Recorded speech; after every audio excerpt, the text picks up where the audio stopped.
Hello friends, आज आपण कीर्ती foods मोमेंटमध्ये बनवणार आहोत मऊ, लुसलुशीत आणि चविष्ट असे पोहे. या पोह्यांची शान म्हणजे कांदे, बटाटे आणि शेंगदाणे आहेत. चला तर मग पटकन रेसिपीला सुरुवात करूयात.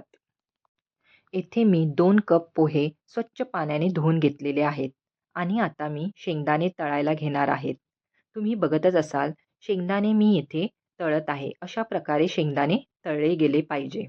नंतर आपण येथे बटाटे तळणार आहोत. बटाटे सुद्धा चांगले खरपूस होईपर्यंत तळायचे आहेत. तुम्ही बघू शकता येथेही बटाटे चांगले खरपूस तळलेले आहेत.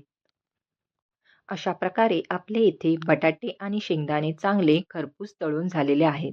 हे आता पोह्यांमध्ये घालून घेऊयात. आता आपण पुढची तयारी करूयात. इथे मी फक्त फोडणीसाठी चिरलेला कांदा आणि चिरलेल्या मिरच्या घेतलेल्या आहेत आणि कोथिंबीर सुद्धा घेतलेली आहे. कोथिंबीर आपण या पोह्यांमध्ये घालणार आहोत. पुढे आपण एका कढईत तेलामध्ये कांदा आणि हिरव्या मिरच्या घातलेल्या आहेत आणि कढीपत्ता सुद्धा घातलेला आहे. हे चांगले तळून घ्यायचे आहे. तळून झाल्यानंतर त्यामध्ये हळद घालायची आहे. हळद घालून झाल्यानंतर त्याला चांगले परतवायचे आहे.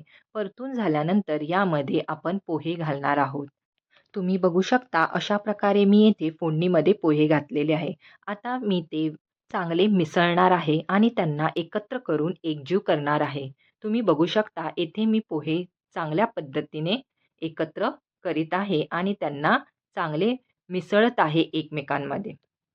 असे हे सर्व एकत्र मिसळून झाल्यानंतर त्यांना वाफ येऊ द्यायची आहे आणि त्यामध्ये चवीनुसार मीठ सुद्धा घालायचे आहे. तुम्ही बघू शकता मीठ घातल्यानंतर त्यांना चांगले पुन्हा एकदा एकत्र मिसळून घ्यायचे आहेत.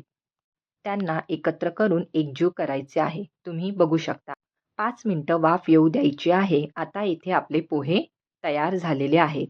असे हे लुसलुशीत मऊ असे पोहे गरम गरम खायला फार छान लागतात. या गरम पोह्यांमध्ये लिंबाचा रस घातला तर उत्तमच. चविष्ट पोहे बनवा, खा आणि मस्त राहा.